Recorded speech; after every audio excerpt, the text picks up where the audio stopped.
Tom, I have been thinking, and we have a guest here, and they can weigh in on this too. My thoughts often return to the Tex Avery cartoon, the Looney Tunes cartoon, where it's like a world of cars, and like everyone is a car, and this is their car world. It's honestly the movie Cars, but Tex Avery did it. And the thing I remember most is that there is a car chain smoking and pacing outside of a car delivery room while his car wife is giving car birth. And my question to, I guess, you two guys is, you was like cooking though, right? Like that's good. I think it was fine. Can you just run it by me again, actually? Like, so the car was giving birth? The car was giving birth to another car. Another car? No, that makes perfect sense to me. But you said there was smoking? That maybe I misunderstood? Well, the dad was outside smoking nervously. Oh, the car dad. Okay, so the dad car was outside smoking. So this only brings up a few questions. So number one, do cars have lungs in this universe? It's looking like yes. More questions than answers, really. I think his dad is the first one to use them. So the car is... it's just like... I'm trying to reconcile, does the dad car look like reticent? Is he like ignoring that? But if the car is giving birth, that's a deadbeat car dad. No. This is because it's Tex Avery times. It was not... This is not good, but like the father would just sit outside while the wife gave birth. So the father was just doing... Yeah, he's nervous because he's not in on what's happening. Yeah, like this happens to Don Draper. Not the part where he's a car and smoking, but the part where he waits outside for a birthday. Right. Okay, then I think that everything's fine here then. Okay. Well, my follow-up question is, if we were in a slightly different world where there were car people, but also normal people, if you were a normal guy and you were married to a car woman, would it be disrespectful for you to drive a car? That's the question. I think it comes down to the economics. Are we paying the cars? That's an excellent question. If yes, then is it fine? If it's an exchange of labor and the cars are doing it with consent, I think it's fine. Well, what are we considering? Are they all driving metered like taxis? I mean, if the taxi cab has consented and is fairly compensated, I don't see the problem. Is that not just like cheating? Isn't that just like seeing a sex worker when you're in a monogamous relationship? So you're suggesting that the cab of a car is a vagina? Yeah, I'm suggesting that it's a really intimate act to drive a car when there are sentient cars, including your wife. Maybe it isn't, though. Maybe it's just like you're sitting on their back. Like, I think it really comes down to how it feels for the car for you to be inside it. Like, does it feel like you're inside the car, like in a biblical sense? Or does it just feel like they're on your fucking back? This is a fair question. Also, when you say drive, are you imagining the person actually operating the car, or they are in the back seat as the car, does the car which drive is sentient? itself? Yes, exactly. Oh, I think we have to consider that you drive the car, because that adds a layer of psychosexual So like a drama Ratatouille situation. Yeah. So like the car can go on its own, but like now you have the wheel. Yeah, I think that this is just one where we would have to bring a car on to discuss it.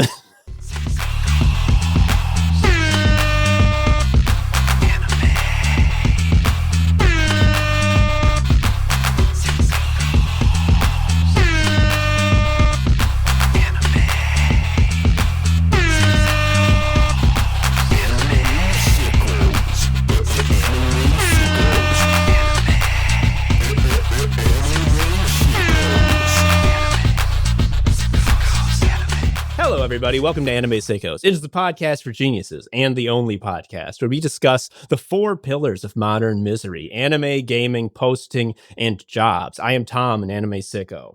I am Joe, an anime sicko, and I'm very excited actually for this guest because it's like the guy who's right about everything. So the guy who's right is the. If you ever go online, you see a lot of fucking dumbass people saying shit that's wrong. Every once in a while, you see one of them guys, a dumbass guy who's saying shit that's right. And you know who it is? Almost every time, it's Ed Zitron, who's right here. Hello, Ed. Thank you for joining us. Hello. Ed, I got a real quick question just off the top. I need to know this. I've been wondering it for weeks.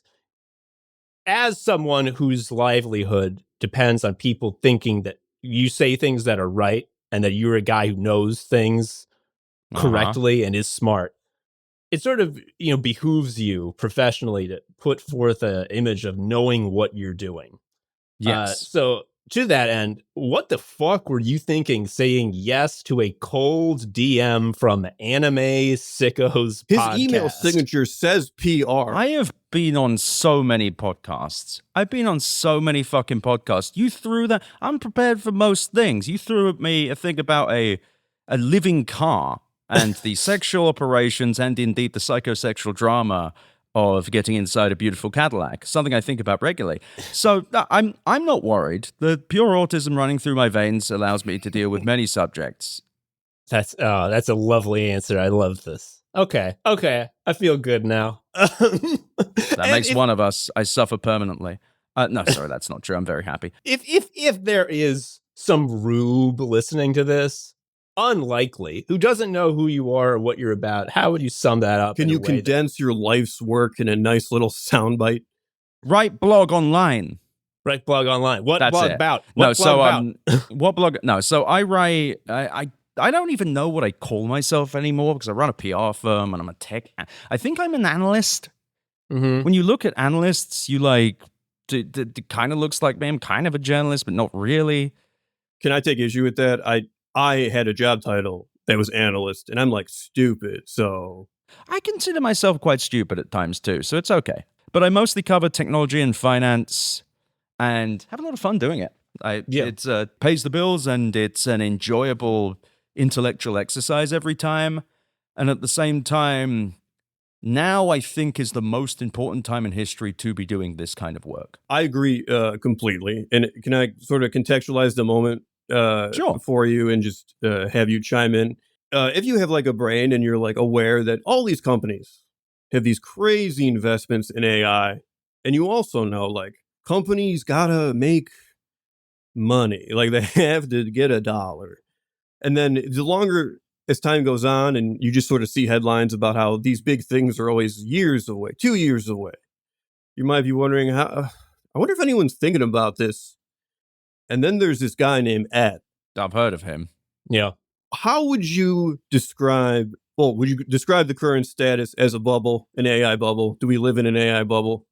We are, and it's two different things. You've got this massive overbuild of data centers, building capacity for demand that isn't really there, but because every company, well, not every company, a lot of companies are run by people that don't speak to other people and who don't actually seem to be like connected to the real world, but just what the market consensus is. Everyone's just saying AI, AI, AI. AI is the biggest thing in the fucking world. AI is going to change everything.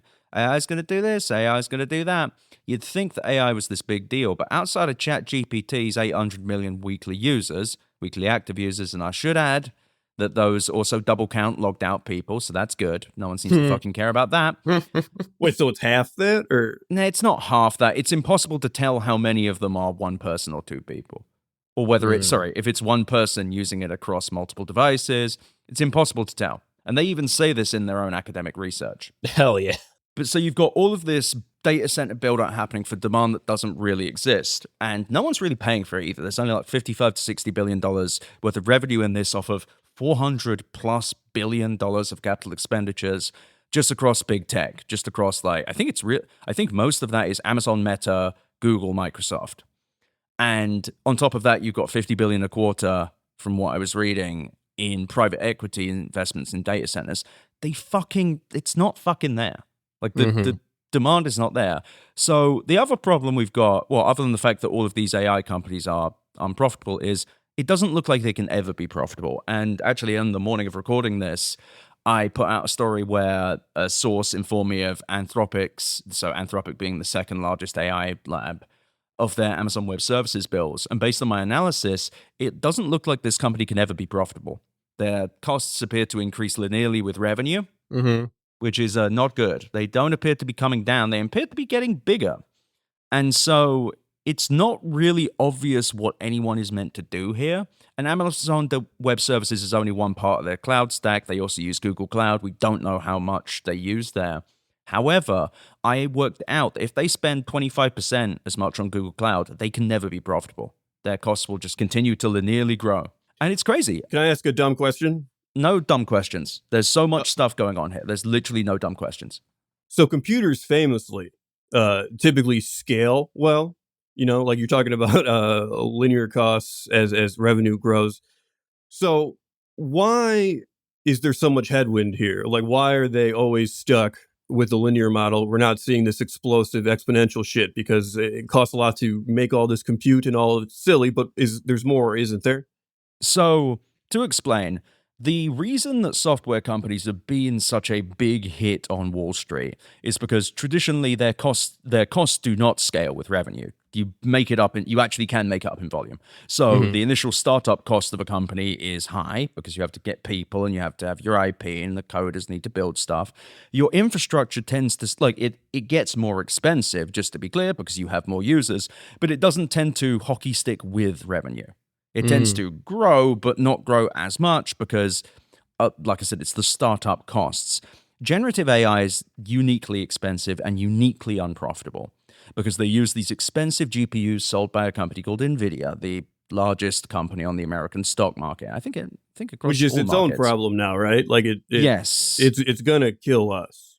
Well, the problem with NVIDIA is that everyone, 88%, I believe, of their revenue is in GPUs used for power and AI.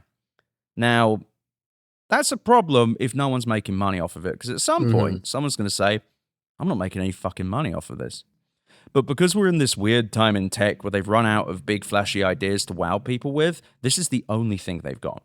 Okay, I got two observations. One, that's so fucking annoying that NVIDIA has become such a major player in this stupid grift bubble, because like if they're really going to be focusing so much on that, if that's going to be their whole thing, they should give me a graphics card for personal use for free. Like, why are you still charging for that? No, NVIDIA needs to make it so that their cheaper graphics cards are worse. Hate that. Okay, that's what they need to do. I'm not sure what your problem is. The Jensen Huang needs money. You need money now. Money me. Here's another thing that we Joe and I have talked about this at length in the past about many topics, and it's something that's happening to you right now. And you are sort of not in as precarious a situation one could be because you are currently monetizing being right, which good on you. You should do that. But one thing that we've noted in this horrible world is that when you're right, you don't get a fucking treat or reward ever. Like when the crash comes and like the economy the bottom falls out, it's laid bare to all that AI was a fucking waste of money and it was never gonna, your charred bones are like anybody else's. They should give you a fucking check. They just I don't know, someone. You should get a treat. I'm making money off of this. I've got a premium newsletter. Yeah, I know, but like what? But like a treat. A treat. I'm getting treats aplenty. I'm having the time of my life, and I really enjoy doing this. But I'm paid. The podcast makes money. The newsletter makes money. I'm not like crazy money, but like I'm doing well. I think the question I have for you is just, in your view, is the bubble is this larger than 2008 in implication? So it's difficult. So the one in 2008, I think, was worse. Because back in 2008, it was millions of people with houses they couldn't afford. It was banks massively overlevered on this thing where the weakness point was consumers. So when these defaults started happening, they ricocheted through everything, and you had a bunch of banks that got something called a margin call, where they were betting. They weren't betting against the market, they were betting for the market to continue growing forever. Those all got called in, and they were literally not able to cover the amounts of money they had to. I'm not saying this is going to be good, but the exposure of regular people is less. The bigger problem is that, from what I can see, and this is just a gut instinct, but I've seen compelling data about this, it looks like without the Magnificent Seven, which includes NVIDIA, Microsoft, Meta, Tesla, Apple, Google. It's a bad number. It's a bad number. Amazon? I can't count. The companies that you know. The Magnificent Seven, they were the only things growing the stock market. When you remove them, the stock market has been actually in decline. Yeah, and then they just have a fire hose of money for this AI stuff, right? Yeah, but when they shit the bed, that's going to be bad for people's retirements. It's going to be bad for there's a ton of retail investors who got into this, for example. They're not going to be happy. It's going to be really bad for everyone involved. Anyone who's deeply invested in this. And the reason I don't think it will be as bad as 2008 is the direct exposure is so much less. But the problem we have is this kind of side piece of private credit, where private credit is this kind of amorphous blob of money. It's regulated-ish, but not super regulated. And I don't think that they have the same reporting standards. So there was a big bankruptcy that just happened with a car parts company called First, I think it's First Brands. The FT reported it. Point I'm making is they had billions of dollars of off-balance sheet loans that we just didn't know about. We don't know how many of those exist. There's no way to know. So that's good, I guess. Huh. This is all great. And I love that it's in service of a product which, as of recording, it is the one day after there was the big No Kings protests across the country. So I went to those, and it became clear, at the Chicago one at least, that it seems as though the main use case for AI these days, they're always begging you, use our product, use our product. Well, the way it's actually being used in the real world by real people is to generate signs of Donald Trump shitting. I saw like 50 of those. I've not seen. Oh God, people had AI signs. Oh yeah, and they don't get posted on social media because no one will see that and be like, "Excellent sign, I gotta post it." They'll say, "That is a disgusting image of Donald Trump shitting. I hate that I see that." And then I get home, and the next day, in response to these rallies, the president of the United States posts a video of himself, Donald Trump. That was one of the most insane things I've seen in my fucking life. I am sorry. I have never seen someone be what your response to everyone being mad at you is to be like, yeah, here's a plane of me shitting on you with a plane. He's a fucking piece of you pigs. The mind-blowing thing is that headlines couldn't just state what it was. It was always like, he posted a interesting video that involved the disparage, challenging video of Donald Trump doing something. It's shit. There's like shit everywhere on you and me. Everybody gets covered in shit, but it's not being said. I would love to have been in the room to hear that discussion. There's going to be more shit. There's got to be more poop. Make him poop more. The horseshoe theory is real only in the sense that both sides eventually devolve into going to Midjourney and typing in Trump shitting, diarrhea, disgusting, poop. Here's my question. So all of these generative video models are really inconsistent. So you need quite a few times to get to an output you like. How many cuts do you think that? Do you think that there was just some fucking guy who was there like 60th pull of the slot machine, just like okay, Mr. President, do you like this one? No, it's not good enough. I look bad. I don't like it. That is a Veep plot in my eyes. Just like hours and hours of refining the prompt of try adding proud to the prompt. Add proud. He's just oddly accurate about the plane. He's like, no, that's not an American plane. Like, it's just starts getting really specific. Like, wait, what? There's an F-35. Needed to be an F-35. Like a train spotter. What I really like about a lot of your work in reporting is it's quantitative. You're pointing out, like, these numbers don't, like, this shit doesn't work out. These numbers don't work. There is a qualitative aspect of this that I have trouble wrapping my head around it and articulating it, but it's like, for instance, all this generative AI stuff, even if it, like, blew up and brought everything down, I feel like there's a lasting mark on visual culture because of this. And I don't know if that's just me thinking this or it's just I think that's accurate. For the worse, right? There is a mark, but the mark will go away because everyone's reasonably freaking out about this. I want to be clear. Like, everyone being scared, I get why they are. So, here's the thing. This stuff is so expensive to generate that I think that once the bubble bursts, it will go away because it's just not going to be practical. Mm-hmm. And I think that people need to be really getting excited about that because it's going to be funny. It will be funny. I guess that's the way. That's the treat that you get for being right. I mean, I'm also like, I don't know, my newsletter is growing really nicely. Like, keep nagging them, Tom. See if it works. No, okay. I want to reframe what I mean. Really difficult to nag me on this. Like, I'll just sit here and entrench further. We'll be here for 7 hours. I'll be like, nah. He's like, I'm doing a great job.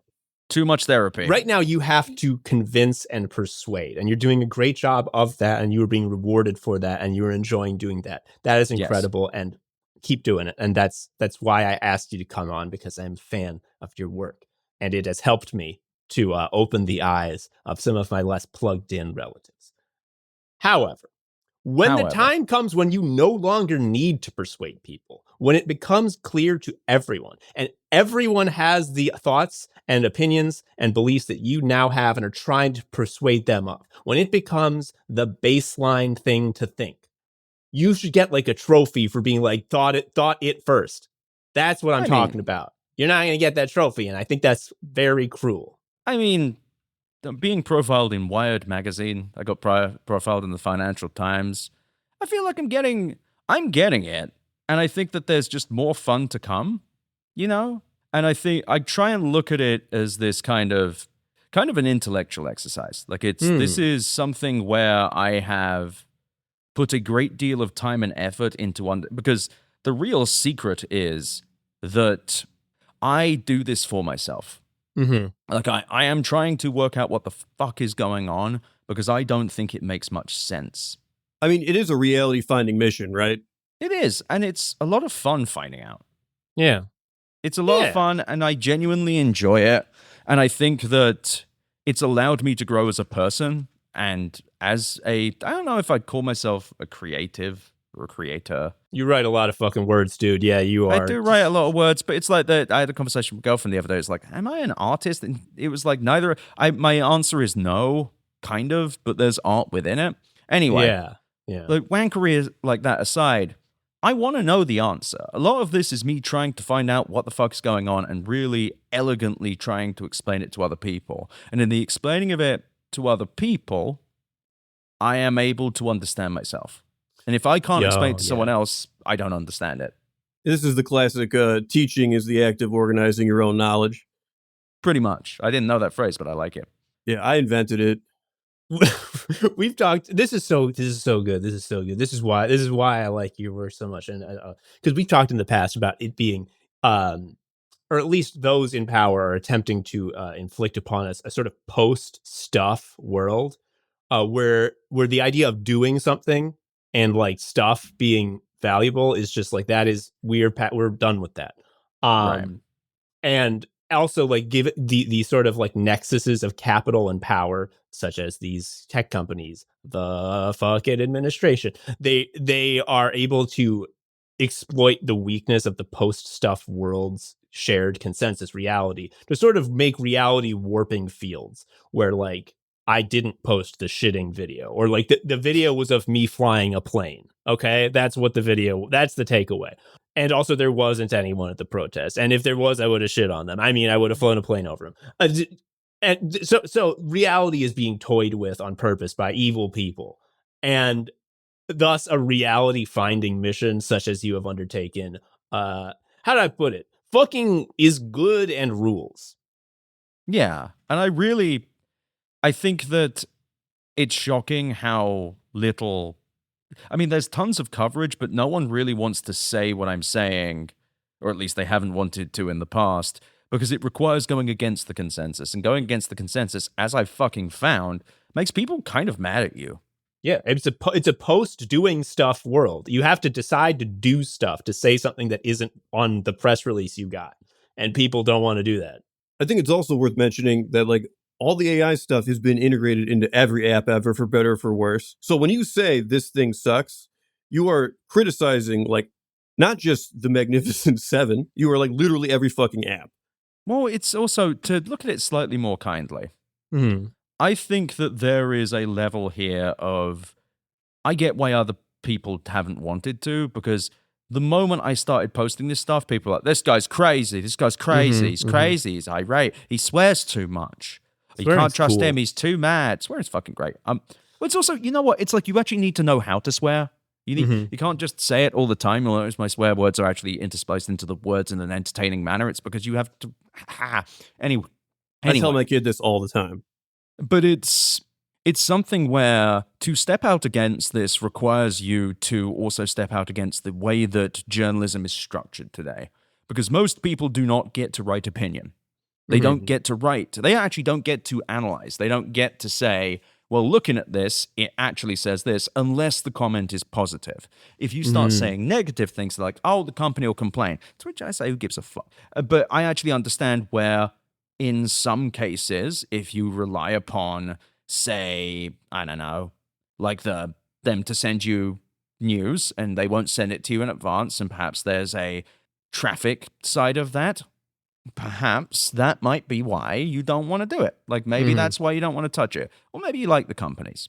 I don't want to accuse anyone of anything, anywhere, whatever, but it's just, it's something where it's disappointing, but I don't think people realize how much people, like readers, enjoy what I do.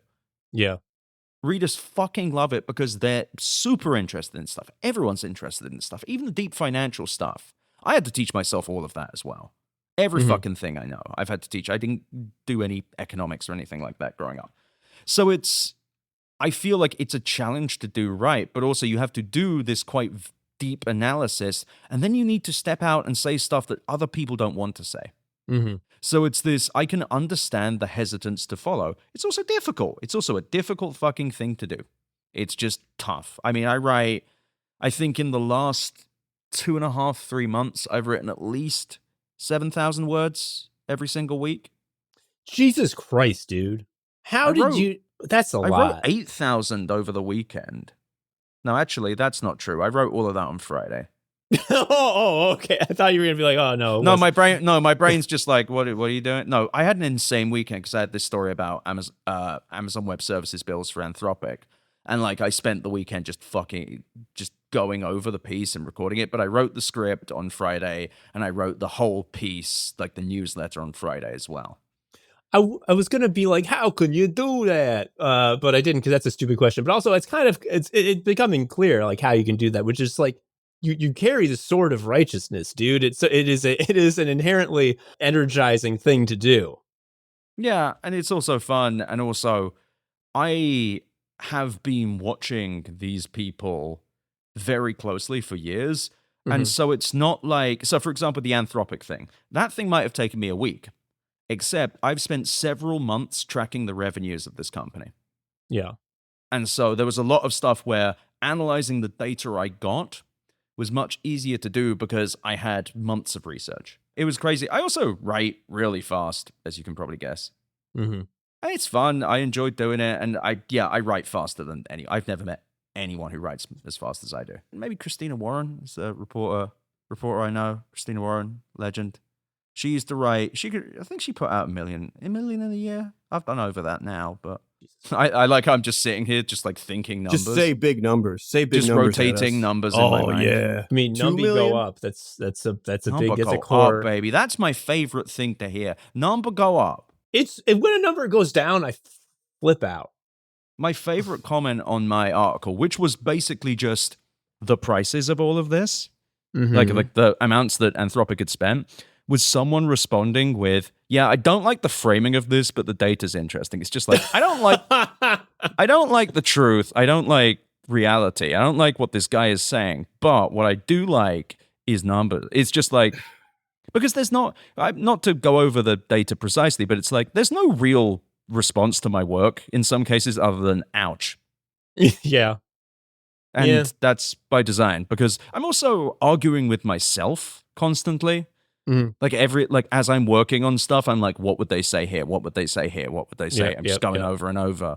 That's why the piece I put out is like, there's so many points where I'm like, I am estimating. This is an analysis, just reminding people. It's not even for legal reasons, it's ethical. But nevertheless, going in circles a bit. It's peculiar. It's so weird what I do every day. It's so strange. The aspect of your work that I really like, and I think is very effective from a persuasion point, is when, yes, you can show these numbers that are like, oh, these are all fucked for these reasons. But the thing that makes me do the tongue wag and my eyes pop out, which is not happening elsewhere, is you are communicating that there is no plan here, fellas. Like, you are saying that, like, this is flop sweat. Like, that is, in my opinion, the connection that it needs to be emphasized. Is like, in addition to all these insane dollars being leveraged, there isn't a really good plan to make this not explode. Yeah. That is the long and short of it. Like, it's completely fucking nuts. It's that there really isn't a logical reason to do any of this other than we need a new thing that will grow forever. There isn't really a logic behind this. There's nothing that ChatGPT does anymore. I can understand feeling this way in 2023. I really can. I can understand being like, wow, this seems to be getting better, and saying this will become. Past maybe the second quarter of 2024, it's not rational. But because everyone was saying it, everyone's honking the same way, all the penguins honking the same way. Because of that, I think that it was hard for anyone to step out of this. So I'm glad. I end the latest podcast, to quote, of course, Kylo Ren in The Last Jedi, with "Join me." And yeah, great reference there for the beloved movie. Yeah, no one else has ever said "join me." Yeah, it's the first time it was said in the movie. I don't know why you're arguing with me. God damn, you can't please anyone these days. But anywho, it's because I really am like, the more people who are speaking from a perspective of reality, the quicker we can return to actually building things that fucking matter. Hell yeah. Yes, that is a excellent point, and also one that I think is very persuasive when you're talking to normies, which is like, yes, this is a huge waste of money, but can we talk about like productive capacity? Like this quagmire, by which I mean the Family Guy guy, is causing no development of anything else to occur. Yeah. To an extent, but yes, it's more there are no real big bets being made on other things. There are seed investments happening, but there are no real big bet. And it sucks because there won't be for a while afterwards either. Because the reason all of this happened, in my opinion, of course, is that tech ran out of big growth ideas. They had cloud computing, they had smartphones, and then they found new permutations of smartphones and cloud computings and app stores, and software as a service was a big one for a while. And then those ones stopped having the razzmatazz that they used to have. The fire went out. And so these companies, especially post-2021, when they saw all of this growth in 2021, they went, fuck, we've got nothing else. So by the way, this is why they tried augmented reality. It's why they're trying these glasses. It's why they tried the metaverse. Crypto is not, I'm really stepping out here and saying, crypto was not part of this. Crypto was a whole separate thing of a similar condition of Silicon Valley not knowing where to park its money, but it didn't integrate into your job. It wasn't like the hyperscalers really jumped on it. Microsoft did a blockchain thing, but Microsoft does fucking everything. But AI was this thing where they said, okay, we have our new growth thing. And in many ways, I think, and to be clear, large language models as a technology are not a bad thing, but the way they've been trained and the way they're being proliferated is horrifying. My big thing is I don't think they should be allowed to say I or me or portray that they are a character at all, because that is the fucking hack to the human brain. That's why TikTok is like, so addictive, because like if a guy looks at you and says, hello, I am your friend, and you're just like, fuck, my friend. So this is the thing. When I first saw it do that, I couldn't do it. I think I played too many video games.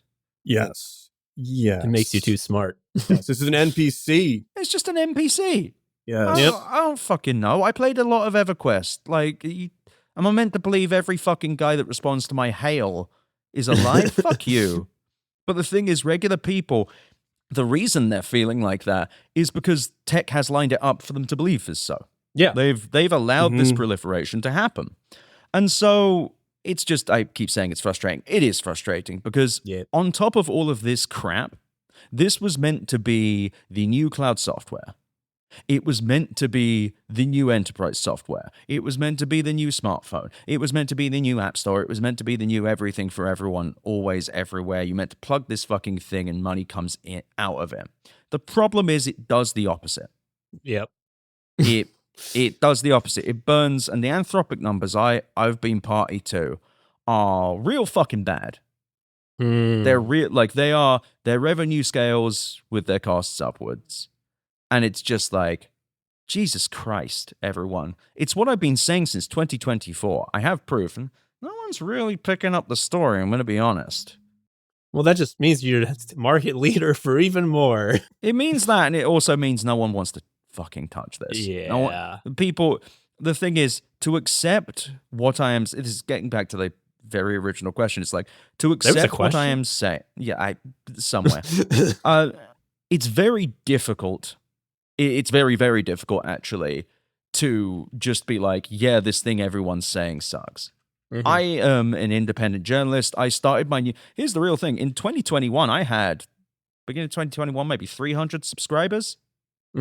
Now I have $81,000. So a little different. Yeah. But I built this without it having to be anything for the most part. I only did premium starting in the middle of this year.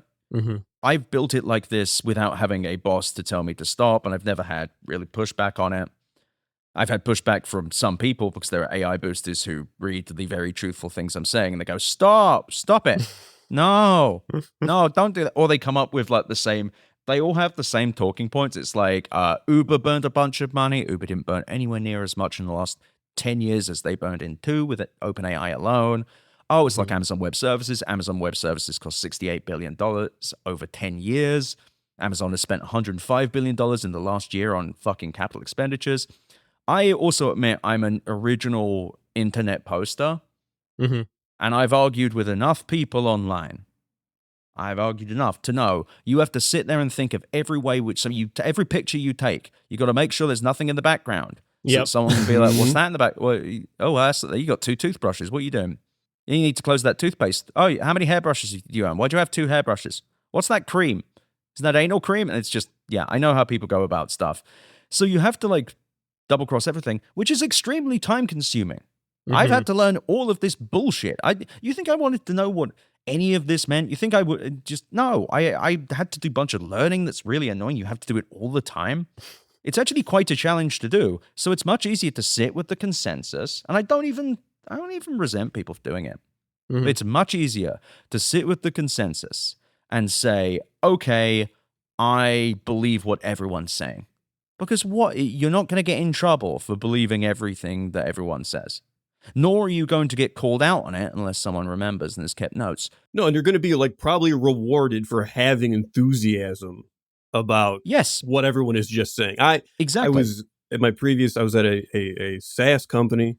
Oh, God. And it was, and I've done PR for tons of SaaS companies and they're all about that industry. Oh, yeah. And like the AI push, which is not really how you should like push a tool if it actually has value, which is like, hey, there's this new thing called AI. We should all be using it. Let's all do meetings where we really get into thinking some ways we can use this. And it's like, that's not like, there is no tool that is pushed out at an enterprise level that's just like, hey, everybody, what do you think this thing is? Isn't it wild? But you've got to use it. You've got to use it. You must use it, you fucking hog. And the thing is, if you even correctly just say like, hey, what are we doing here exactly? Like, what the fuck is the point of this? Do we have a plan? That is seen as divisive. And in your case, just simply stating facts, such as this money doesn't exist. It just doesn't line up. 2 + 2 is not equaling 4 here. Makes you like a vibe killer to people obviously want to push this. Yeah, I mean, it's also that people think me being pissed off is a gimmick. That's a quote that someone said to me. Very unfair. It's, how can I put this? I literally wrote a post called "How to Argue with an AI Booster." Great post. Because I got really pissed off with the fact that AI boosters had the same arguments, and I wrote down all of them. And I'm really glad I did for 2 reasons. One, it was an insanely successful post. I got a ton of readers out of it. I got to turn it into a podcast episode. It was so fucking cool. Also, it means that when I argue with AI boosters, I can go, no, mate, sorry, I got a link for you. Yeah, I got a link for you, mate. Uber, very interesting. Can you read this first before you respond? And they get so angry. They get, hell yeah. Fucking, and then they block me. Is the Uber counterpoint that like they still had like cars going though? Uber had a business. Uber had a business. Their costs were from what I can tell, Uber had 2 major costs. They had a marketing cost because they had a massive cost of acquisition. But they also had this other thing, which was a research and development arm trying to build autonomous cars that killed someone. And then they stopped doing that. They spend a lot of money to get customers, a lot of costs to get drivers. But this would be like if Uber paid the gas of everyone and everyone used like molten gold. And also they had not established whether the cars could actually get to certain destinations. Sometimes when you told it to go forwards, it went sideways. Sometimes it went up. And your boss at work says, if you don't take 15 if you Uber don't take rides this fucking week, car to work, I will kill you. Like, and it's like, it's one of those things where every time I say these things out loud, even now, I'm like, why is it that I am the one saying this? There are other people, there are other great critics, Molly White, Edon Guesto Jr., Brian Merchant, Paris Marx. There are people saying these things. But it's like, I don't know how more people haven't just looked up this thing. Like, like just being like, we all keep saying Uber is the justification for this, right? Yeah. And no one sat down from what I could tell to just be like, is this true? And it's crazy. They're in a posting mindset, dude. No, They're just like, why, if I'm talking, it's so that I can signal my allegiances and say my talking points. I actually think it's more innocent than that. I think it's intellectual consensus where it's like, people are saying, oh, well, Uber burnt a bunch of money. Well, Amazon Web Services burnt a bunch of money. And enough people say something like that you just kind of go, well, it must be true, right? Yeah. Objectively, that works. Like, we know this because the election we had was that happening. Yeah, except it isn't what happened at all. Like, it's just it's just not true. Yeah. It's crazy. I had to go and look up these things because enough people, I think at least 10 people said to me, it's like, look, Amazon Web Services burnt a bunch of money. What do you think of that? And I went and I looked. I'm like, all of us don't just believe this because we just believe this, right? Someone justified this, right? Yeah. Someone looked this up. No one. Not one fucking person. I appeared to be the first person who attempted to find out whether something was true. And when I found out it was not true, it was completely false. The Uber one was too. Even an Uber reporter that worked on Uber stories thought this. Do you attribute this just to obviously there's just like stupid trust that's occurring that shouldn't happen. But is it happening because it's happening within Silicon Valley, which has always been magical to like idiots? I think it's that tech has traditionally not lied like this. Yeah. And I think we as people, the kind of semiotics of life, the way we construct meaning is based on what other people tell us. We're meant to, and I think this is a pattern across the fucking society the last few years, we are meant to trust authorities and institutions are meant to be intelligent and well-informed. And AI, I think, has grown based on that harder than any other movement ever, which is why it's so wrong. Because everything you are reading about all of these AI things and all of like, oh, it's like Uber. Oh, it could replace Google search, which it can't, by the way. It can't. It's Google. No one understands how Google search works. It's fucking insane. Google search, they own the place to buy the ads, the place to place the ads, and the place to sell the ads. They're literally the whole market. Like, that's why Google has a huge monopoly. They also have decades of data. Anyway, but people just assume these things because it's much easier to do that, and I say this from experience, than to say, what if that's actually true? Because once you find out and you tell people, they look at you like you are talking to a dog.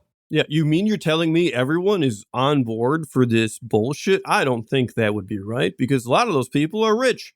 And then they'll say, it's getting exponentially better. And then you say, how are they doing it? Are they doing it on the benchmarks? Do you know how the benchmarks work? Of course I do. Cool. Do you know about SWE bench, the benchmark used to measure the efficacy of the software, the coding LLMs? Yeah. Did you look at the story that said that SWE bench was actually the reason these models had got better was they were looking up the answer rather than solving it? And then they go, I didn't read that.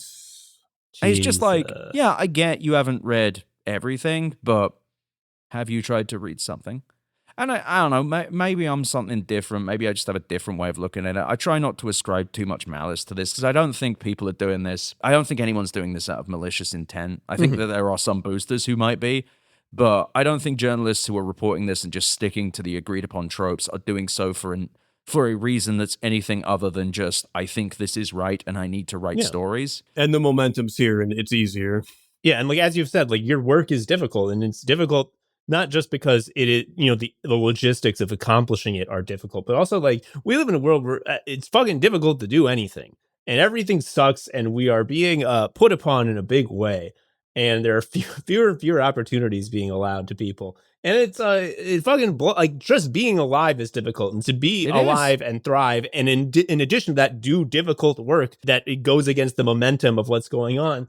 That's why you've fucking blown up, dude. It is an extraordinary accomplishment. And also, with like the Silicon Valley thing. It's like, as you've said, all their previous like big blockbuster products have like the phone. Like I have a phone, like I can tell you what it does. And like when they say like the phone's going to revolutionize everything because you're going to be able to fucking look up porno on there, I'm like, yeah, you could. I really think that's true because I can see it.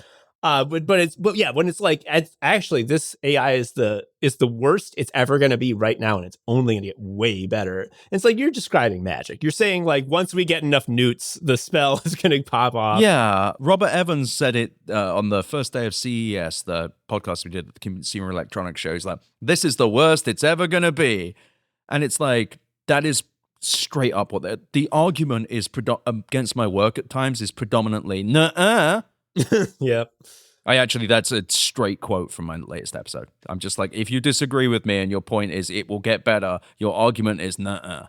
Has anyone accused you, and this is not substantial beyond this, but just being negative? Just like you're a negative person? All the fucking time. Okay, my God. I get people who are like, actually, I think it would be better if you talked about some of the positive use cases. And it's just like, everyone is doing that other than me. If you want to read literally anything. Like just, you want... That's like going to McDonald's and being like, why don't you sell beans? The issue too is the positive stuff isn't even true. Yeah, it pretty much, it's like, why aren't you doing what the hero of reality, want? Like, why not for... I guess that those people are AI's customers. They're like, I want whatever I want whenever I want it. And I'm an incurious person, thus I think that's possible. Can I ask a process question about this that I thought would be interesting from your perspective? So you're talking to a lot of people. Yeah, you have said people are saying the quote-unquote party line, which is basically like, this is real. This is all going to lead to good things. Have you had the experience of, because you've been researching and talking to people about this since 2021, you said. Have you had the experience of watching someone go, oh, wait, and then like waking up? I wish. I get fuck. I get some people on Reddit and some people who email me who are like, I was freaking out until you started doing your stuff. I've had people say, at first I was AI pilled and then I read your stuff and that changed my mind. I've not had the experience of converting someone in person. I did once talk to a reporter and he's a mate of mine. He's fantastic. I love him. I won't say who, but we were having it was middle of last year. Actually, it was about this time last year. We had this whole conversation about something called the subprime AI crisis, which is the AI where like the current rates that everyone's paying are subsidized because every company's unprofitable. Yes. So at some point they're going to ramp up the prices, which is going to ramp up the costs of everyone, which is going to end up ramping up the costs of everyone's subscriptions, which is going to make people quit paying for them, which is going to mean the companies have less revenue to pay for their high costs, which will kill them. And the guy did his best. He was not fully, he had not read everything as I have, but I was just like, look, like numerically, this, that. And when I explained the numbers, he went, fuck. That's about as close as I've got. Okay. And I mean, that's about as good as it gets, I think. What else do you need? You're right. I just need some processing time. I said this in the episode I just put out. Like, the join me thing is sincere. I don't care if anyone has been the biggest AI booster of all fucking time. I don't give a shit. If someone wants to just be like, fuck, I was wrong, there's a real goddamn bravery in that. I think it's something to be celebrated. If someone who was a full-throated booster goes, I was completely fucking wrong. Or I was just wrong. I don't need blood here. But God, if someone wants to turn around and be like, shit, I was wrong, I respect the fuck out of that. I think that that's so cool. It's good for journalism. It's good for society. I don't think people are going to do it. I think what people are going to do is I think they're going to try and slink around and pretend they believed this the whole time. That's why, and see, that's why you need a trophy, dude, because you you gotta that's the thing. That trophy like figure should be them being wrong. Well, that's the thing, though. If they go ahead and say they were wrong and change tune, I respect the fuck out of that. If they just start acting like they did that the whole time, I've read everyone's work for years. That's fair. Every single person's read. I know who was a booster. And to be clear, most of them were not boosters. Most of them were just saying, AI looks big, report, which is fine. Who cares? Can't hate them for that. They're just doing their jobs. They could do a better job, sure, but they didn't. Fine. The people who were like full-fledged, like, AI's gonna change everything. Don't know what voice was going for there. Like old men, I guess. Just the old the real men freaks were the one who were like, we don't need teachers, like right away. Those were the freaks. Yes, day one. My favorite one I saw by far was a couple weeks ago, maybe a month ago. I saw someone say, and this one really tickled me pink. It was like, yeah, I think you can kind of prove that ChatGPT has I'm paraphrasing it, has like a market with users because students now are using, they have a way to, it's really good at answering homework questions. And like, my man, do you think that that's why people go to school? My man, are you the fish that dragged itself out of the water? Homework is like the teacher's just like, fuck, I need to know this. Like, if only someone could figure it out. I have to give someone 45 papers on this one subject that I came up with for the homework goblin. The homework goblin that stalks every college campus is like, bring me the papers, I need them, or I will eat your children. It's like, fuck. I got to get the homework goblin and his stuff. Well, this is fun because this has the secondary effect of unfortunately revealing what people think knowledge and information is. Oh, yeah. And also just the idea that school is for doing homework is very funny to me. Yeah. How do I put this? When there's no schools, I'm going to be like, God, I miss there being schools that did homework. But I guess. I mean, just the whole ChatGPT homework thing as well is like, yeah, of course students are using this to cheat. Yeah, kids of course love they're cheating. doing that. What a surprise. Children cheat at stuff. And I don't know. Maybe the problem is that we don't teach children to write. Yeah. We don't teach them how to write or construct an argument. We just kind of fucking plonk them in there, and then they churn out these dog shit essays, the intro, body, conclusion every fucking time. And then, wow, why are we doing this? Oh, because we have to go to school. Like, they make university so fucking narrow, and it's not a celebration of learning. It's a celebration of, I got grades. I don't know. My whole thing is, ChatGPT is the ultimate monster created for something like this, but it was never created with this intention. They just did it. So I taught college for 3 years. I taught college writing, and it was just like the intro courses, usually for freshmen or transfer students. But the thing that actually like makes the big difference into what you just said is like a lot of people approach writing with just like, yes, I need to spit out beginning, middle, summary, paragraph. The thought that they're actually saying something worth saying and they have like stewardship over what they're saying is not really there because they only see the format as this shitty output. And if you get people to kind of like get away from that, that's actually when progress gets made because people start writing as a form of communication and not as writing as I'm providing you with a deliverable they don't give a shit about. I have not taught in like 10 years. And the thought of having to go back and doing it with the additional layer of trying to find this statement, this like idea that like the act of communicating in a way you want is itself worth doing and doing well. To have to do that with the AI like level of everything just being bullshit, it's a very daunting task. And it has made me not like that doesn't fucking pay much, but it has made me think like, man, it's not even worth that little for that reason. But maybe I'm just a pussy. I don't know. It really bothers me. I mean, what is it worth? Oh God, it can do writing. The writing sucks. And it's so obviously AI. When people are like, I can't tell. When people say, that's another thing. Look harder. When people say, I can't tell, I'm like, okay, so you're like a lizard. Yeah.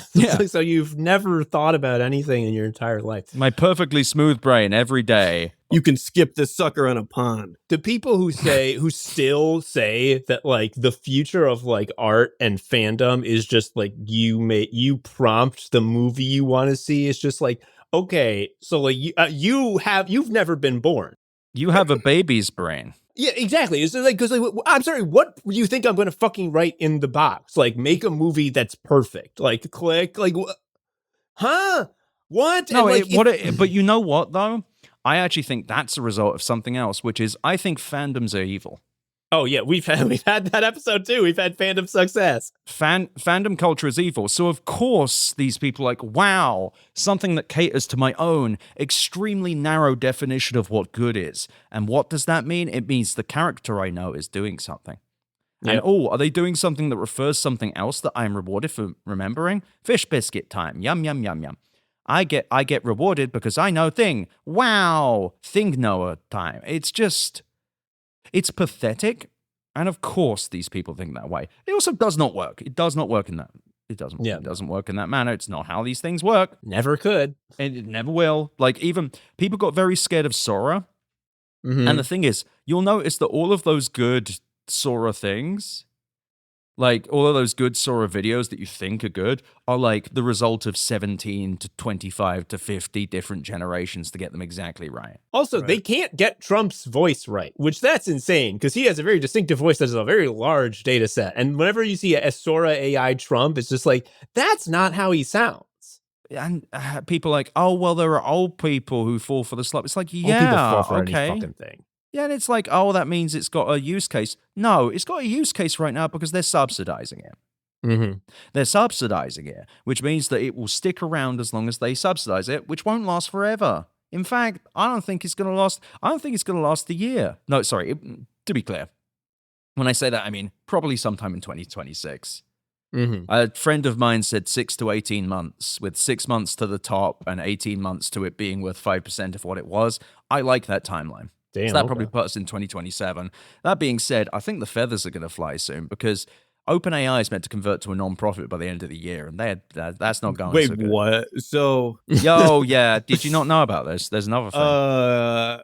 I'm not surprised because as you said before, people kind of anticipate tech, to be honest, and everything about this has been just like carnival barker shit. And I'm not surprised by the non-profit move. It's just, I guess I didn't think that was possible, and it's not. OpenAI was founded as a non-profit. OpenAI is a non-profit. Oh, wow. So it's a non-profit with a for-profit subsidiary, and they are somehow, in a way that we're not really sure, no one can seem to articulate it, including them, they are going to convert to a for-profit. Bad news if they don't by the end of the year. Their current funding round gets cut in half. No one has ever done this. No one has ever done this conversion. Everyone's just like, it's just going to happen. It's just going to happen. It'll be fine. It'll be fine. What? How could it not happen? That would have meant they're lying all along, or at least misleading us. This one, I don't know if they are lying per se. Maybe they think it's possible, but it is approaching the end of fucking October. Mm-hmm. You motherfuckers need to have this done by December 31st. You fucking go. There's also the other problem. Microsoft needs to agree with it. As Microsoft is the majority, I think they're the majority. They don't even have shares. OpenAI doesn't have shares. They have profit participation units. You don't even have equity because they're a non-profit. It's so fucking cool. But it gets better though. If they don't convert by the end of the year, they lose half their funding round. But let's just assume that someone else steps in to bankroll them. If they don't convert to a for-profit by October 2026, all their current venture capital converts into debt. That's bad, right? That's like a really bad debuff. Oh, and also if they can't convert at all, well, that's when the fun starts because then it becomes effectively a Ponzi scheme. Now, I want to be clear. They are not a Ponzi scheme right now. But if they have no path to liquidity, if they have no way, when I say liquidity, I mean to either sell to someone else, which they can't do anymore. I don't even think they could sell to someone else even if they wanted to because they're a non-profit. If they can't do that and they can't go public, which they can't as a non-profit, they become a Ponzi. They need investors to invest so other investors can exit. So that's also good. This is the thing. When you say all this stuff out loud and you tell people who are AI fans, they're like, yeah, but they're working out. It's like, what the fuck are you talking about? Yeah, but it's going to be able to do hands soon. Like, yeah. It's like, yeah, look, it's slightly better. Did you not see? Did you not see it was slightly better?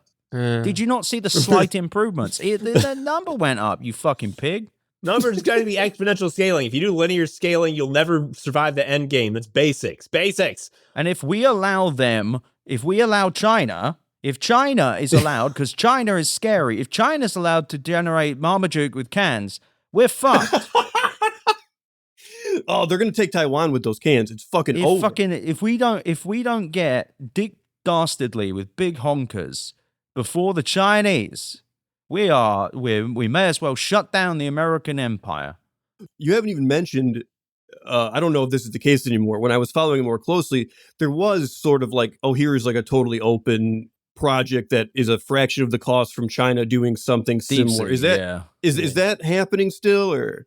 It is, but what DeepSeek's big thing was, it was cheaper to train, which means instead of costing tens of millions or hundreds of millions to train, it was like 5 million. And it actually ended up being cheaper. The models themselves were also cheaper. But what really the magnificent thing there was for them was that it was cheaper to train. And because everyone ignored it, because everyone fucking ignored it and said, we don't need to do that, is because it won't say that Tiananmen Square happened. Look how bad it is. Really, that was the argument, by the way. People were like, no need to worry about that. That's the thing, though. DeepSeek happened. It sucks just like the rest of the large language models. I had someone the other day being like, you're pro-CCP? You're pro-China? It's like, fuck off. If that's all you've got, you're a dimwit. No. For pointing out they have a less expensive, also crappy thing. Yeah, it's like, the shitty thing that also sucks is also cheaper. Yay. Yeah. All right, so we're going to pivot away from AI being shit, which we already knew, but now we know so much more. We understand the rich texture to the turds and all that sort of thing. Ed, you wanted to talk about JoJo's. You like JoJo's Bizarre Adventure. At the start of the show, for guests, we always ask people, are you an anime sicko? And they answer that however they want to answer that. So I'm throwing that to you. And then also, on the subject of JoJo's, I want to ask you, did you watch the 4th season? Is it the Italian one? What's the Italian one? The Golden Wind season is the best one. Okay. Interesting. By far. Can I ask you this is something this is maybe a group effort. I was trying to remember what exactly happens in the, like, when the final fight with King Crimson and he, like, sends him into a state of unreality because of never having he thoughts. Makes him repeat it. Please, what is it? Can we, like, tell me what it is? Because I was trying to remember. Cast your mind to the far future. The AI has eaten up all reality, and we're using oral tradition to remember the real stories. And your Neo grandchildren around the campfire. Well, the thing is with the Requiem things, they established that Chariot Requiem was like a fucking radiation thing. Like the Requiem is very clearly not necessarily meant to be like powerful in the traditional sense. It can be chaotic. I think what the power of Golden Wind Requiem is that you effectively get you get hit hard enough that you're stuck in a loop where you constantly die. And that appears to match with what happens in those scenes with Diavolo. Now, where I get confused, because that's all real. And that, I think, you're taking a very logical view of it, which is you're looking at the facts and sort of extrapolating what must be. But the actual experience of watching it or reading it is the classic hilarious JoJo's thing, where they turn right at the camera and say, what you're about to experience is a type of phenomenon. They have phenomenon. I never read the manga. It's good for just talking at you. It's a great way to learn facts. But like, he's like, what I've done is I've removed effect from, has he removed cause from effect? And also, what does Silver Chariot Requiem do? It started walking away, and Joe mentioned that it looked like Capri Sun, which I think is a very apt description of its visual. I should also be clear, I would take this any day over fucking Jujutsu Kaisen. Yes. Yeah, because the way they ended that manga is one of the worst experiences of my. I remember. Can we just talk freely about this for a minute? Yes, go. Yeah, I didn't get to the end of it, so you might need to give some. I tapped out on the Shibuya thing. Okay, so they constantly line up cool ideas. Sukuna is killing everyone. He kills Gojo. Gojo comes back. And he kills him in this fucking stupid way where they have like a flat, Gojo kills Sukuna, but then it's like, oh no, Sukuna used Muraga to adapt to infinite. And it's just like every fucking issue, 3 pages of just text with like diagrams. Oh, baby. And they do this thing where they kill Sukuna, but actually Sukuna kills Gojo. They don't really explain how. It's terrible. It's really annoying. And then it takes like 6 to 10, 12 months, I think, to work out what happens. They introduce a new guy. It looks like he might win. It's like, oh, I'd like to see Sukuna wriggle out of this jam. Sukuna wriggles out of the jam easily. Like, there's this cool guy who the one like prominent black character in it comes in and he has this power that is effectively rhythm on the ground. It's fucking cool. Dies. I have a person who just absorbs, dies. The coolest thing they set up is they set up this guy who is a lawyer who gets power during the culling game, which I cannot explain how it works. I read it so many times. He gets like the power of, he has the power of justice. It's fucking cool. Dies. Okay. Everyone just fucking dies, and then the main guy does fucking Black Hammer or whatever they call it. Like, he has some sort of power and he kills Sukuna and nothing fucking happens. And now they're doing a new season where there are aliens. Huh. And it's just like, how about you finish the one that was good? Like, Jojo is ridiculous. I will be clear, though. I think Jojolian was fucking atrocious. I don't know if you've read Jojo. It's awful. I thought the end didn't make any sense. Poorly written. Wait, which season is this? That's 8. This is number 8. It has not been animated I didn't even rate, honestly, reading Steel Ball Run, everyone said it was the most amazing thing. I don't rate that either. It feels like, it was fun. Interesting. It was fun, and I think it will be better in the anime. Okay, you say by far season 5 the Italiano. Yeah, give me more. Expand on that. So do you like I like season 4 because it's aimless and weird. Season 4 is Diamond's Unbreakable. I thought Diamond's Unbreakable was a great season of anime. I don't know how I feel about it as a JoJo thing, but I thought it was cool. And I thought Kira was a great villain. Jojolian is a body horror rape fantasy at times. It's disgusting. Like, it's gross how it's really not fun to read. His power fucking sucks. Soft. Yeah. How many times do I need to read the word soft and wet? Fuck you, Araki. Wait, what's the power? I'm not familiar. No, it's a bubble that can like remove stuff. But he forgets halfway through that it can do that. And it's just bubbles that like hurt Then you. go beyond, he's just like, how the fuck do I kill someone? How the fuck do I? He just goes through stuff. He kills him through his phone. It really felt like at the end he was just like, I don't give a fucking shit. I also didn't like Stone Ocean. I think Stone Ocean fumbled the bag really badly. The entire time loop shit at the end. Also that they made Dio like an elegant sitting in a divan thinking about philosophy type of He's guy. He's supposed to be a crazy man. No, that was great. I love Dio as this super weird, horny vampire guy who, like, very Anne Rice. I liked what they were doing with it, and then they did nothing with it. Please explain to me what the green baby was, because I still don't understand. The green baby was a baby that made Dio's bone. Green as hell. That was like, okay, I like Dio being horny. I like Dio having a boy toy.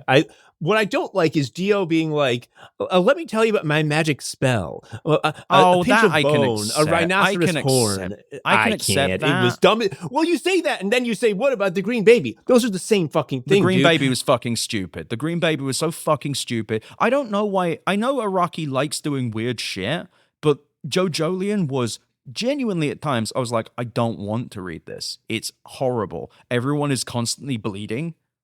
That's the way he treats women in that is very fucking strange. I don't like bad vibes. I know what you mean. However, I will say I've only read a bit of the JoJo Lands. I really like it.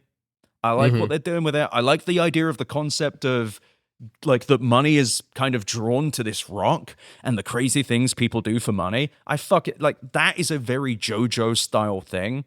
And I think the characters are fun. I think November Rain's a fun power. It's fun. Like Steel Ball Run, for my critiques about it, such as the pedophile plot, the fact that the president has a 14-year-old wife, like just who looks like a full-grown adult and is sexualized regularly.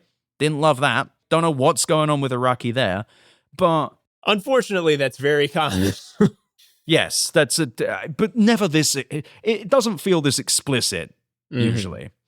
But it's like, I wish they hadn't done the time thing.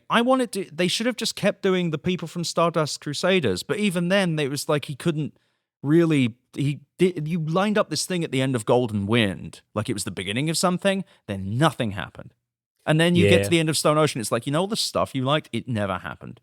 Even though they set it up so that it could have happened. They set up with Valentine that there are different worlds. You could just fucking bring it back. And instead we have to have the Jojolian weird sailor guy and his 2 balls and cock. He has 2 cocks and 2. No, wait. I couldn't establish actually. Did he 4 have balls? He's 1 cock and 4 balls. just 1 penis, but 4 balls? That doesn't make any sense to me. Well, wouldn't he have 2? Here's the thing. You're expecting there to be Soft and any wet. fucking foresight. That's what he calls them. There you go. There's no foresight to be had. I mean, I brought this up because we've talked about this briefly in other episodes, and it's always a great well of comedy. Have you ever read Araki's author's notes that he adds to his, okay, this is a man with a pristine brain that water flows off like a like a fucking raincoat. This one is from a Jojo Lands softcover. So this is recent. This is like Araki in the early mid 2020s. He says this. This is what he chooses to put at the end of his chapter of manga. You know, plastic wrap, the type that comes in those boxes. Do not, under any circumstances, let the plastic fall off the blade and slip back into the box. At that point, it's all over. It's basically the end of the world. Okay. Thank you, Araki. Here's another one.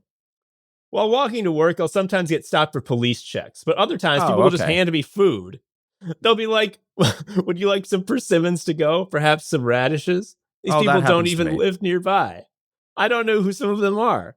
They don't expect autographs or anything. And it's a different person each time. I guess I look hungry. They even handed me matsutake mushrooms one time. Ha ha ha. Isn't that amazing? What I'm trying to say is, this is how I start off my work days. So you're expecting him to have this guy actually, this guy is just a magical brain.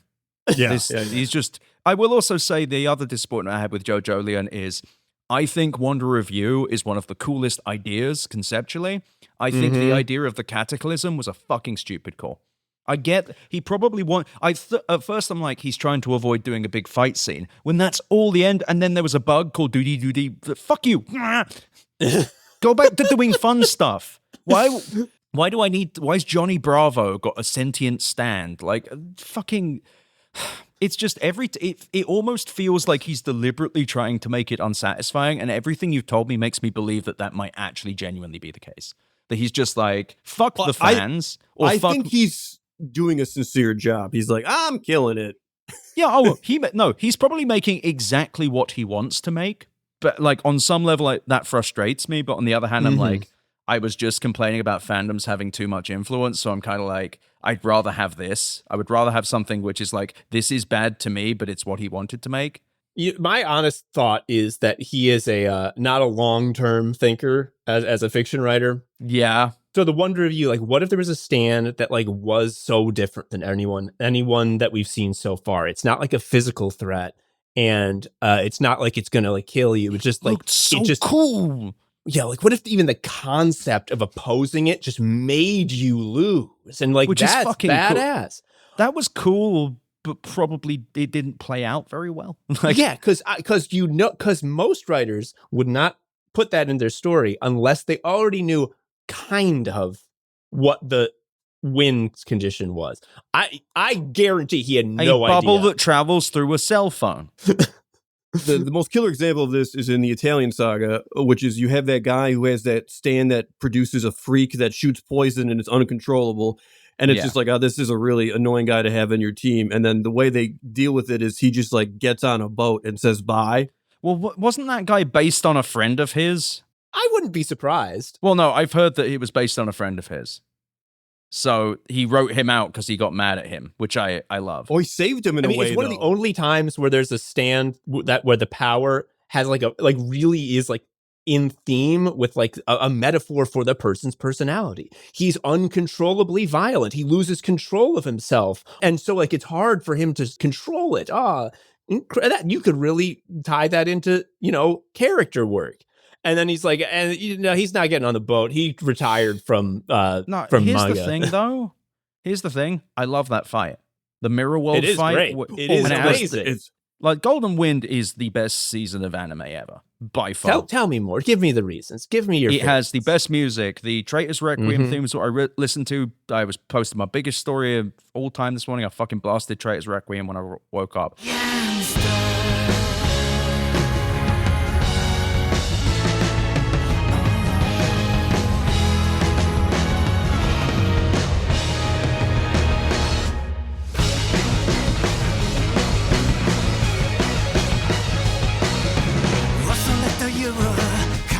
It is the best intro to a show ever. I feel like the characters are interesting. I think the plot is, even putting aside Golden Wind Experience or Requiem or whatever the fuck you call it, I think most of it made sense. I also think that Giorno was an interesting and fun character with good, strong morals that was easy to follow why he was making the decisions.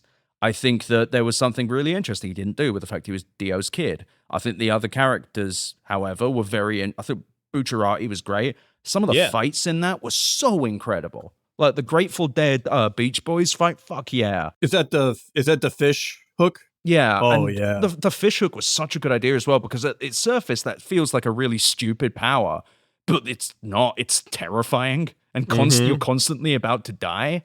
I thought Mista as a character was so Oh, yes. Fucking, what's it called? Sex Pistols? Fucking brilliant idea. The fact he loves them. They're his little homies. He gives them salami. And he's like, don't complain, all right? Don't take your... It's like, I love that. It's just a really fun plot. I felt like the ensuing battles were really interesting, and also it had a good reason to exist. You had you knew what you were doing the whole time. You knew where you were going, that you had to stop Diavolo. You didn't really know how, but you had to stop him.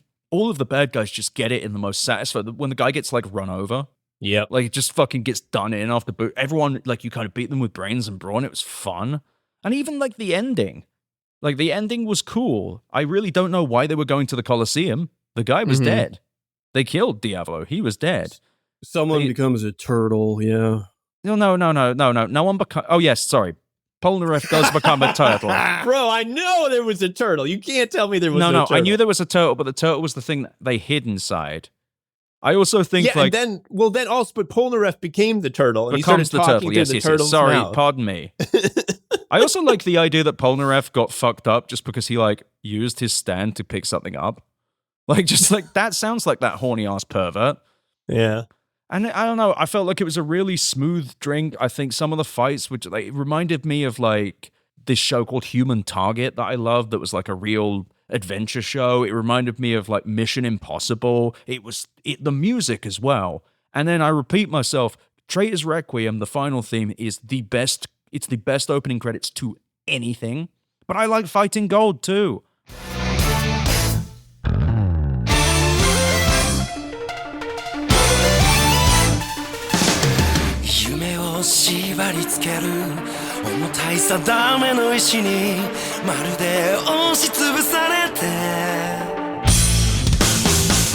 It passes the Doctor Who test, which is you could play the song just to zoom in on a piece of shit, and you'd still be like pumped up to watch the show.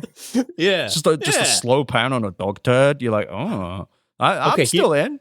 Here, I think, is a good comparison that is to your point. So this is going to back you up, Ed. JoJo's Part 5 Golden Wind is about beautiful, sexy Italian beautiful, twinks. Bisexual, asexual guys. Nobody fucks in that show. And that's wonderful, and we love that. In JoJolion, one of the major characters is a man who lives in, I believe, a ski lift, and his job title is two words that have never been put together. And when you hear it, you're supposed to go, oh, this guy's like really critical to everything. He is a fruit appraiser. Remember the fruit appraiser? What a waste of time that was. I love going to the fruit appraiser. Otherwise, how would I know if the fruit's good? Hey, mate, what do you think of this? It's not good. Thank you. I nearly ate it.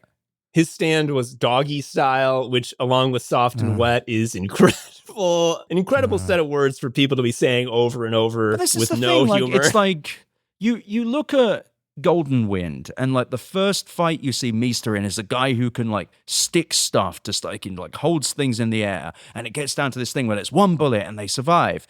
The fights in JoJolion are like, my stand is that when I lick candy 7 times, the walls fall in, but they don't fall in at a perfect angle, which makes them impossible to avoid them falling on. It's like 17 paragraphs later, you're like, I don't.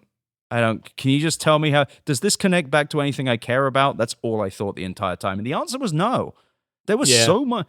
There was a lot of just stuff in there where I was genuinely saying, like, what is going on? Why am I? What are you building towards here? Oh, you mean you were also a guy called Josuke Higashikata? Wow, you mean the guy from the show I liked? No, different guy. It's a different guy with the same name. Why do they have the same name? The Beautiful Mind of Iraqi. I would be more mad at it if it wasn't for the fact that it's Iraqi, and I know he's not sitting there like being like, oh, I'm going to change expectations. He's sitting there being like, yeah, that's exactly what that's what we need to do. That's why we're doing this. I remember that guy, but he's different because we're in a different world. Because whatever happened at the end of fucking, I don't know, the end of fucking Stone Ocean, had they made it cool? Sense. No, fucking, they bring back Jotaro and you're like, fuck yeah. And it's like, no, flying plane time. Now everything moves really fast. I don't know. He just wanted to do a horse race. Well, this is one of those things. Like, we want to do a horse race story, but if as you'll remember from Steel Ball Run, the horse race part kind of goes out the window very quickly. What he tells you the story is going to be is very rarely what it is. Like with Stone Ocean, it's like it's a prison story. You know, she's not going on an adventure. She's a in prison story. Exactly. She like gets out of prison immediately, and the prison is not relevant at all. Like, it's the green baby story. Like, that's what actually mattered all along was the baby turning into Sea Moon, turning into Maiden Heaven, then doing some shit no one cared about. And Poochie was his name, Father Poochie. Yeah. Like, you know, like The Simpsons. And then Weather Report was secretly black. Oh my God, Weather Report was such a shit character. God damn, did I not give a fuck. That's the other thing with, I would die for any of the characters in Golden Wind.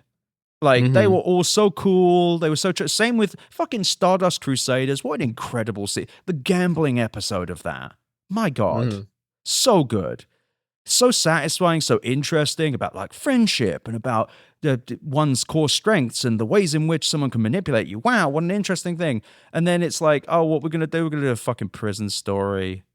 It's a prison story. But it's not really a prison story because it's nothing about like incarceration. It's just about like, I'm here.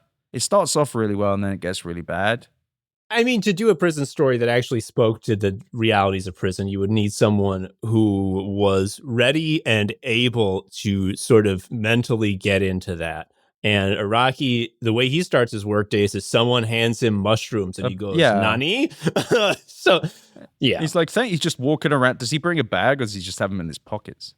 Does he eat them right there? Maybe. He gets huge like Mario. It's Japan. That's what mushrooms do over there. Yeah, but he's only 4 foot tall regularly, so he just becomes like 5'1". So Ed, you sort of dodged the question, but I think it's very clear by what you said, and also the fact that you are Zitron, the man who fights the evil robots, that you are in fact an anime sicko.